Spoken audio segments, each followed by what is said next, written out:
You can tell how confident a dude is in his equipment by noting his choice of urinal in a public restroom. Now, there are a couple of very important qualifying statements here that have to go on, but the sum of the qualifying statements basically just says that it has to be a choice. So the first part is that in order for it to be a choice, this person has to be the first one into the restroom. You see, there's a very well documented and well known, established, and followed decision flow diagram for where men choose to piss in a public restroom, depending on the number of urinals and stalls, the whole layout basically, and how many people are already in there. I'm not going to rehash that in case you've already heard it, and also because it's not my bit. So just know that really in order for it to be a choice, there's only one person in that whole flow diagram that gets a choice. It's the first one in. And the other thing is that in order for this to be a choice, you have to have a restroom with more than one urinal. And some of you are going, you didn't need to say that. Listen, and this is a true story, I'm not making this up. The National Institutes of Health has said that it is relatively common for you all to eat the silica gel packets in beef jerky. So I'm going to try real hard not to overestimate anyone's powers of deduction here. Now, the other thing that you need for this joke is a little context on the layouts of men's restrooms. Some of you won't have that context, and I'm hoping that it's because you don't have the equipment. Because if you do have the equipment and you're still not familiar with the common layouts of men's restrooms, I have questions for you. Yeah. But here's what you need to know. First off, urinals often have these little dividers between them. Not always, but often. And they're not very big. In fact, if you're giving yourself the requisite space between you and the urinal to ensure that you don't contract syphilis, the little dividers are usually just big enough to make you wonder why they even fucking bothered.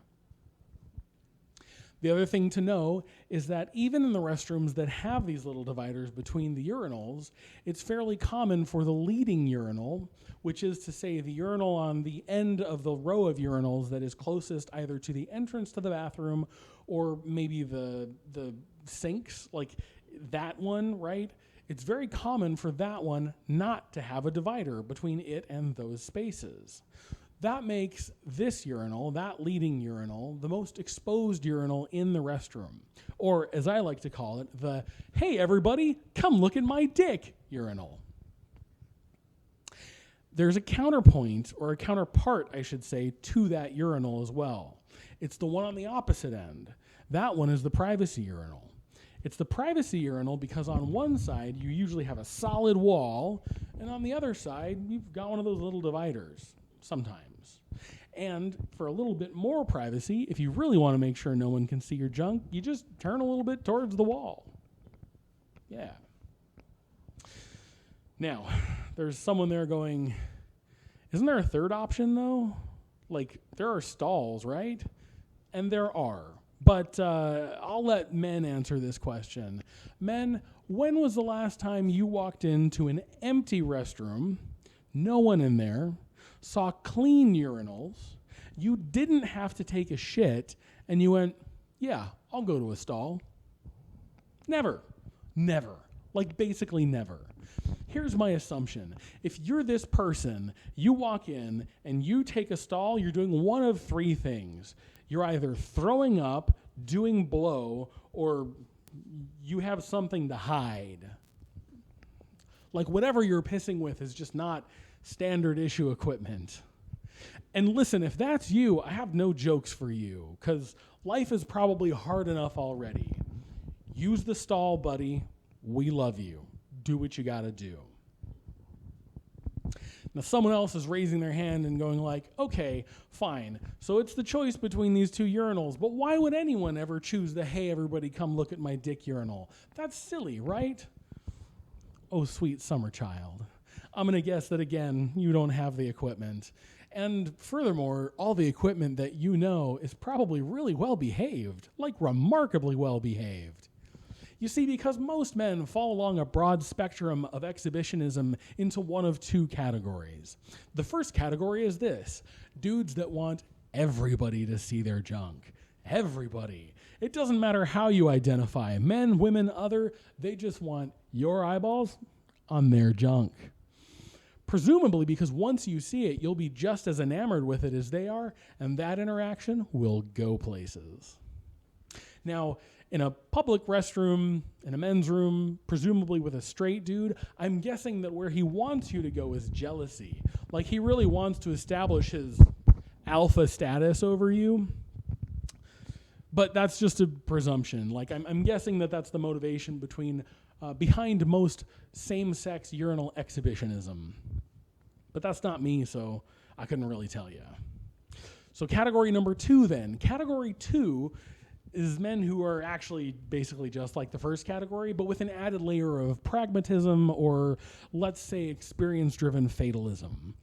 Like, we're still pretty proud of our junk most of the time, and we still want you to see it, but only if you're into it. And we know you're probably not into it. Yeah. And I believe that there's probably a size correlation that influences which of these two groups most men fall into, and consequently which of these two urinals they choose when they walk into the restroom. Because again, according to the decision flow diagram, this is the only choice. It's when you walk in, are you taking the hey everybody come look at my dick urinal, or are you taking the privacy urinal? So I think size plays a part in this choice. Like, if you're on the sad end of the spectrum, a statistical outlier, let's say, on the sad end of the spectrum, my assumption is you're going to be using the privacy urinal at a 45-degree angle to the wall, maybe even a little hunched over like Smeagol, going, nobody look at my precious. And I'm guessing if you're on the other side of the spectrum, like the Willem Dafoe confusingly large side of the spectrum, you're probably using the hey everybody come look at my dick urinal just because it's the most convenient. It's the closest one. And you haven't really given a lot of thought to this dynamic. You certainly haven't written an entire stand-up bit on it. And for those of you suddenly worried about me now, don't. I'm fine. Like every other human on the entire fucking planet, I have a complicated relationship with my genitals. Right? Like this dynamic is not easy to figure out or navigate. It's fine, but I'm okay. But if you're the person that's been listening to this whole thing and going, I'll bet he's packing heat, I'm guessing you eat silica gel. Yeah. Now, I would be remiss, having just said that there's only 2 categories of men, I would be remiss if I didn't acknowledge the existence of a third. That's right, old dudes. Old dudes whose testicles long ago surrendered in the battle against gravity. Old dudes who haven't felt the touch of anything but a wrinkled, calloused hand in decades. Old dudes who are so secure in nearly every aspect of their existence that they stopped giving any fucks years ago and don't even realize what a true luxury it is not to have to give a fuck about most things. Old dudes who spend all their spare fucks voting to dictate how you should live. Those guys. And these guys are wild cards in the restroom. These guys know the rules, right? Old dudes know the rules, but the rules are for people who give a fuck. That ain't them. These old dudes will walk into a mostly empty restroom. They'll see you and a line of 15 empty urinals, and they will take the one right next to you. They'll stare at your junk. They'll look right into your eyes, and then they'll dare you to be the one that calls them out on their breach of etiquette. Fucking power move. I can't wait to be an old dude. So listen, none of this applies to old dudes, but I hope you can see now the correlation between the choice of urinal and how confident a dude is in his junk. But here's the call to action. Because I believe that in this era of enlightened body positivity, no dude should have to take the sad urinal. And we have something to learn about this, us dudes.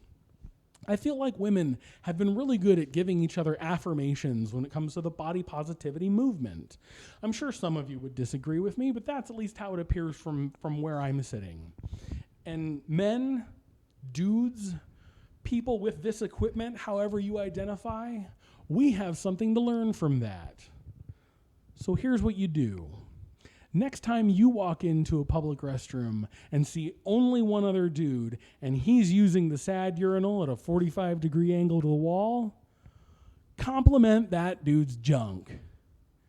Yeah. Hey, man, nice junk.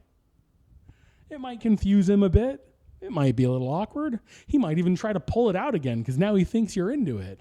But here's how you handle that situation. You just give it a thumbs up, you give him a high five, and then you wash your hands. Easy peasy. And it'll make his day. It'll make his month. So men, do your part and compliment a dick. That's all I'm saying.